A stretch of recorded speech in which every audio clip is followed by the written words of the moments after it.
A former Franklin County constable had to answer to allegations in court today that he ran a prostitution ring. I'm Michelle Chamberlain. Coming up at 12 o'clock, we'll be live at Churchill Downs with all the fun, the fashion, and of course, all about today's big race, the Kentucky Oaks. A lot of sunshine for today. Today looks great, feels great. It's tomorrow that we're going to be talking about seeing some storms move in late in the day. But you say, well, what time is late? I'm going to show you that timing coming up.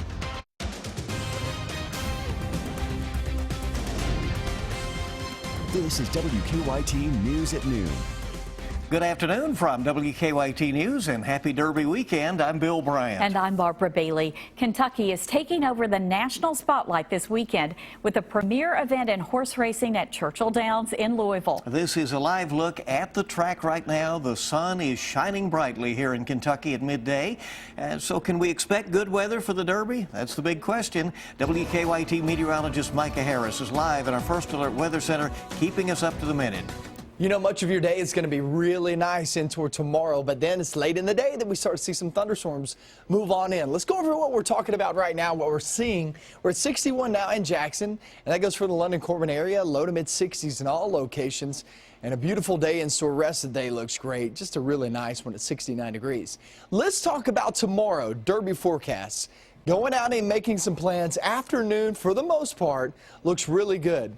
But when you get to that 6 to 9 p.m. time frame, which remember post time's at 6:30, 6 to 9 p.m., we'll start to see a couple of rumbles of thunder spark up north of I-64. That is your best bet. Now, what I'm going to do when we get back into my full forecast, I'm going to talk about when exactly you could see one around your house, how that's going to affect your plans, and how you can plan around those storms. I'll have that coming up in just a few minutes. Okay, we'll see you then. And thousands of people are already in Louisville or headed that way for the Kentucky Oaks and the Kentucky Derby. It's Ladies' Day at Churchill Downs, where later the fillies will run for the Lilies. WKYT's Deanne Stevens and Michelle Chamberlain are live at the track in the midst of all the excitement. Hi, guys. How's it going? Good afternoon, Bill and Barbara from Churchill Downs on a beautiful Friday afternoon. I tell you, the people are pouring in. The sun is shining. The state of Kentucky is on display for all to see today. Yes, it is the perfect day here in our state. As you can see behind us, the sun is shining. You know, as soon as we got off the media bus, you could feel the excitement. You could see all the pink everywhere. It is the perfect day to kick off a fun Kentucky Derby weekend here at the Kentucky Oaks. The Kentucky Oaks, it's all about the fillies. It's about women. And the pink. The color of the day is pink. It's all about the lilies. It's a run for the lilies. And it's always held the day before the Kentucky Derby. And it's a lot of locals, and we just have a really good time. The Lilies for the Fillies is the fourth highest attended horse race following the Triple Crown races. It's a day of racing, fashion, and fundraising for breast and ovarian cancer. We know a lot of survivors. My aunt just beat breast cancer, so it's really important to us too. Yeah, and they're raising money for Bright Pink. It's a nonprofit that focuses on breast and ovarian cancer. And joining me now is Dick Gabriel to talk about all the quality horses in today's Kentucky Oaks. It's a confusing field when it comes down to handicapping, almost like the Derby. Only 14 horses today, 20 tomorrow. But the favorite in the Oaks might be a horse that Keeneland fans recognize. It looked as though Rachel's Valentina would come into the Oaks off a victory in the Ashland Stakes, but Weep No More caught her at the wire. Still, she is the morning line favorite. You know, that she showed she's a fighter because she put away a couple of different challenges and just had one at the end she couldn't quite put her nose in front of. But for her first start of the year, we were very pleased. Since moving over to Louisville, the daughter of Rachel Alexandra has prospered on the Churchill Downs surface. Rachel's Valentina's training super. Very, very pleased with the way she's come into Churchill, the way she's galloped and breezed over the track, and seems like she's coming up to the race in great shape. Fletcher also will saddle Mo D'Amour in the Oaks. She finished third last time out on a sloppy track in the Gazelle Stakes at Aqueduct. Mo D'Amour last time in the Gazelle, we didn't feel like she handled the sloppy conditions. She also came in here and put in a very good breeze over the track. So, you know, for a filly that's 30-1 on the morning line, we're optimistic that she's going to show up and run well. if Rachel's Valentina wins this race, they will begin to talk about her the way they talked about her mother, who was a true superstar. Yeah, so I've got to ask you, who's your pick? Well, I do like the favorite. I hate to bet the chalk, but I will play her with Catherine Sophia, another name that I kind of like. And also, you've got to like Weep No More. How can you not bet on a horse who's named after a line in My Old Kentucky Home? You've at least got to play a little bit on that one. So Dick's pick of the day is Rachel's Valentina. That's correct. There you go. We'll be back at 12:30 live here from Churchill Downs. Barbara, Bill, back to you. All right, thank you so much. WKYT has a whole team at Churchill Downs for Oaks Day. From the races to the fashion, we have you covered. Our live coverage continues on WKYT News at 12:30, also at 4 o'clock today, so stay tuned for more. Keep you right up to the minute. And violence at the annual Pegasus Parade has police stepping up security in and around Churchill Downs for the weekend. 2 teenagers had to be rushed to the hospital after being shot near the route of the Pegasus Parade in Louisville. WKYT's Caitlin Sentner has the latest on the investigation of that. Gunshots rang Thursday in broad daylight, just steps from the Pegasus Parade route. It's pretty shocking, really, and it's kind of scary. I think what is so incredibly frustrating is the fact that you've got a day marred like this with violence. The shooting near 4th and Broadway left 2 teens, a 14-year-old girl and 17-year-old boy, injured. Within seconds, authorities had 2 15-year-olds they say are the culprits in custody. He was walking with his hands behind his back. I believe he had handcuffs on, and they brought him to the police car asking him questions. At this point, we really have no information on the motive. We do have reason to believe this was not a random act of violence. Police Chief Steve Conrad says it was no accident. Authorities believe the boy victim knew the 2 teens now in custody. Officials call this violence in Louisville unacceptable and heartbreaking. So when anybody hears this, obviously, you're going to be upset, you're going to be disturbed, you think it's unacceptable, and we realize that. Conrad added he thinks Louisville is better than this. Caitlin Sentner, WKYT. By the way, more than 500 Louisville Metro police officers were working security at the parade. Louisville's police chief is crediting them for getting the scene under control so quickly. Well, if you are going over to Churchill Downs today or tomorrow, here are a few reminders. Handbags must be smaller than 12 inches. You can take food and water into the track. The water bottles must be clear and sealed, and snack foods must be in a clear bag as well. No coolers are allowed. Backpacks are also banned, but diaper bags and strollers are okay. And hear this one. Drones and selfie sticks are on the list of banned items. Barb? Turning to other news now, a former Central Kentucky constable charged with running a prostitution ring made his first appearance in court today. Thomas Banta is accused of running the operation out of his Franklin County home, with men paying him so that they could have sex with women. WKYT's Kristen Kennedy is in Frankfort now with the latest on the case. Kristen? Thomas Banta didn't speak in court today. His attorney entered a not guilty plea for him. Banta is a former Franklin County constable. He's accused of running a prostitution enterprise from 2014 to 2016. An indictment says Banta and Hendra Valentine impersonated officers, kidnapped a minor, and that Banta knowingly profited from prostitution management. His attorney says this case is one of revenge. I think what hasn't been discussed in the public is that Tom's son was a candidate for sheriff against the sitting sheriff in a very aggressive primary. He lost a very narrow primary, and shortly after the election is over, this investigation began. Valentine also pleaded not guilty.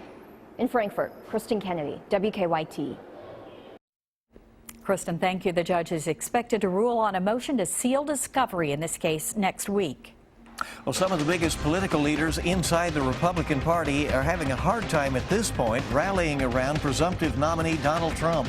We'll have the latest from the campaign trail coming up here on Kentucky's #1 Midday News. Also ahead, Prince Harry is doing some horsing around in South Florida for a good cause. We'll have more on his royal visit next on WKYT. Welcome back to WKYT News at noon. Donald Trump will meet with Republican leaders next week to help mend their divided party. Weijia Jiang has the latest now from the campaign trail. Donald Trump rallied in West Virginia Thursday night, his first event since becoming the presumptive Republican nominee.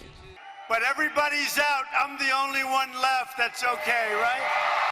That depends on who you ask. Several high-profile establishment Republicans say they won't endorse Trump yet, including House Speaker Paul Ryan. I hope to support his candidacy fully, and I want to do that. At this point, I'm just not there right now. Ryan and Trump will meet next week in an attempt to smooth over their differences. RNC Chairman Reince Priebus says they'll get there in the end. I'm comfortable with the idea that it's going to take some time in some cases for people to work through differences. Many Republicans are concerned Trump's candidacy will split the party, which would hand the White House to Hillary Clinton. If they end up not working together, I can promise you not just a Democratic president, but a Democratic Senate. You could even see a Democratic House. In California, Clinton said she wants to stop the centerpiece of Trump's campaign, a wall along the border. The best way to prevent that from happening is to make sure he never gets near the White House. Clinton still has to defeat Bernie Sanders for the Democratic nomination. Weijia Zhang, CBS News, the White House. At this point, Clinton has won 92% of the delegates needed to win the Democratic nomination, leaving Sanders with a tough path to victory. Federal investigators have interviewed several of Clinton's closest aides in connection to the controversy over her private email server, including longtime Clinton advisor Uma Abedin. Clinton herself is set to be interviewed by the FBI. A date for that should be set in the coming weeks. The investigation is ongoing, but no evidence has been found to show Clinton willfully violated any law. It's Derby weekend in Kentucky, but Prince Harry galloped in a different kind of horse event in the other direction down in Florida. That's right. After touching down in the Sunshine State for the 3rd annual Invictus Games, the British Royal competed in a charity polo match in Palm Beach. He led his team to victory for his charity, which supports young people living with HIV and AIDS in Africa. The Invictus Games, which have been called the Olympic Games for wounded service members, kick off this Sunday at the Walt Disney World Resort in Orlando. All right, good time there. And they're off. Stick horses and big wheels are competing in a race all of their own. We'll take you to the 37th running at the Little Kentucky Derby, coming up on WKYT News at 12:30. Rest of the day, it's no problems. It's really towards your weekend. Late in the day on Derby Day, that's when we see some storms move in. I'm going to go hour by hour with you. Coming up next. Now, your zone-by-zone forecast with meteorologist Micah Harris. We've had a pretty active week in terms of just showers and thunderstorms one after another, and they really haven't stopped all week long. Yesterday, we got a bit of a break. I know we had some rain early in the morning hours, but then it started to fade away. So a bit of a break yesterday afternoon. But today, this is the day you've been looking for. I mean, this is an extremely nice day. This is the type of weather that you need heading off towards your weekend. You should be able to knock out the lawns, get out there, mow the grass, weed eat, whatever it may be, because you know you have some friends, family coming over tomorrow, or you heading out to a friends and family house. Just go ahead and knock it out so you don't have to worry about it tomorrow. You just focus in on that big race. Listen, it's 65 degrees right now. If we finish the day right now, if we just said, okay, this is it. This is the end of the day. Sun sets here in 2 minutes. It's been a nice day. It really has. I know it was chilly this morning, but yeah, 63 degrees there in Danville. That's a nice feel. Down south, still a little bit cooler. Remember, we finished off right around 40 degrees down in the southern half, down toward the London, Corbin area. Somerset, Burnside, also Science Hill. Then work your way just south of that into Monticello, Powersburg, and Whitley City, Williamsburg. Good afternoon to you guys. It's a beautiful day in store. We get into the rest of the afternoon, 69 degrees. Really, really nice day. No problems whatsoever today. But the focus is on tomorrow. The breakdown of this, as we go throughout the afternoon, I do not expect a great chance of rain during the daylight hours at all. However, once you get toward the 7, 8 p.m. time frame, 6 to 8 really, you could have the chance north. That does not mean, I always get this out in public, even my buddies, they're always like, you said it was going to rain. You said there was a 40% chance of rain and it was going to rain and it didn't rain. there's a 40% chance of rain, okay? So you have 60% chance that you're going to stay dry. There is a chance, not likely, but a chance that you actually see a couple of rumbles of thunder spark up at 6 p.m. Remember, post time 6:34, so that's a crucial time, and that's for the northern zones. Then you get into 8 p.m. I-64 northbound, still the best shot at seeing some of those rumbles. I would say the better opportunity is at 8 p.m. as opposed to 6 p.m. 6 p.m. more of your 30% chance. 8 p.m. more of a 40% chance, but once you get past that, then you're talking about ramping up with those chances. Watch what I'm talking about, okay? Let's go through it. Getting through the rest of the day, as I talked about this morning, slight chance of rain far eastern Kentucky. You get on that Kentucky-Virginia border and also Kentucky-West Virginia border, and that's an area that we could see a passing light shower. That's it. Everyone else looks pretty good. Let's go into your Saturday. Garage sales in the morning, 5Ks in the morning. Looks great. Clouds will be overhead for the most part. That'll keep our temperatures in the mid to upper 50s. That's a really good feel. I mean, that's well above average, as we've been well below average past couple of mornings. We're going to be a good 10 to maybe 20 degrees higher than we have been the past couple of mornings tomorrow morning. So it'll be really nice. In towards your afternoon, watch this, okay? So 4 p.m.'s now. Not seeing much. We get in towards your 5, 6 p.m. Look what's popping up. Far northern Kentucky. Still nothing over Louisville. Still nothing over Lexington. Then we get into 7, 8 p.m. That's when it starts to stream southbound. And after 8 p.m. is really when the bulk of it rolls on through, about 10 to midnight. So we can see those thunderstorms roll on through. So southern half, you're good to go, guys. But for the central and northern half, it's going to be cutting it close. We talked about it all morning long. And in the past couple of days, 2 to 3 hours is going to make a huge difference for all these plans, and also the Derby, too. I was going to say, you're taking into account that the Derby probably gets it first, right? Exactly. Yeah. Let's hope not. Let's hope not, but all we'll right. see. Hopefully that thing slows down a little. That's right. All right, we're going to go back over live to Churchill Downs, where racing is already underway ahead of the Run for the Lilies, which is later today. Dick Gabriel's in Louisville, keeping up on all the entries. Dick? Hey guys, what could be better than owning a couple of professional sports franchises? How about also owning a Kentucky Derby winner? It could happen tomorrow. I'm Dick Gabriel at Churchill Downs. We'll have that story coming up next.